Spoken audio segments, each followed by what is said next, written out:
This summer, we've experienced horrific floods around the world, from Europe to China. In this episode, we are going to discuss why these floods are so catastrophic and the measures we have to mitigate their effects and adapt to increased rainfall. Hi, I'm Kyle Obermann, Nature Contributor for the China Current, showing China's wild side. In early July, massive once-in-a-century floods struck Germany's peaceful countryside. A few weeks later, record-breaking rains tragically struck the city of Zhengzhou, China. Located on the Yellow River, Zhengzhou is used to living beside water and the occasional flooding. But recently, about as much rain fell in one day as the city gets in an entire year. In fact, this may have been the largest short-term rainfall to ever hit a major international city. Heavy summer rains are frequent in this region. Zhengzhou is located in an atmospheric region called the Meiyu Front, where every summer, tropical air from the Pacific and Southeast Asia meets colder air coming off the Tibetan Plateau, forming a rain belt stretching from central China to Japan.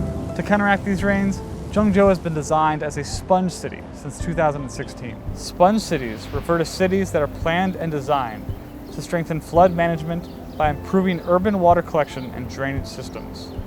This can be done by expanding urban green spaces, using permeable pavement materials, and restoring wetlands. But most sponge cities are only designed to take up to 200 millimeters of rain in 24 hours. Zhengzhou received a catastrophic 672 millimeters. Zhengzhou's plan to become a complete sponge city stretches until 2030. It includes goals of reutilizing 60% of the city's wastewater, controlling annual water runoff by 75%, and building new wetlands.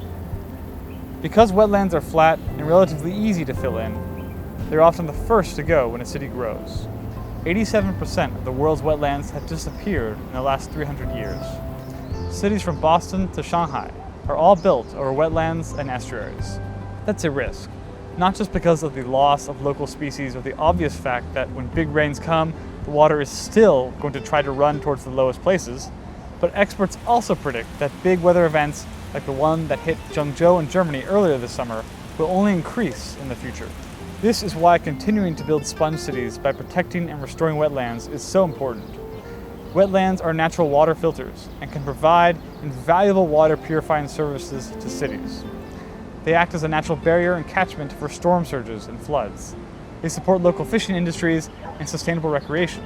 They reduce the temperature inside cities. This all adds up. The value of these services and more provided by wetlands are estimated to amount to $14 trillion a year. That's just about the value of the entire European Union's GDP. Our planet is changing quickly. If we don't act, massive rains like those this summer will become more frequent around many parts of the globe. To avoid and adapt to the threats of such tragedies, we need to take care of our world. That's the best way to take care of its people. I'm James Chow. You're watching The China Current. Follow us on social media @The China Current.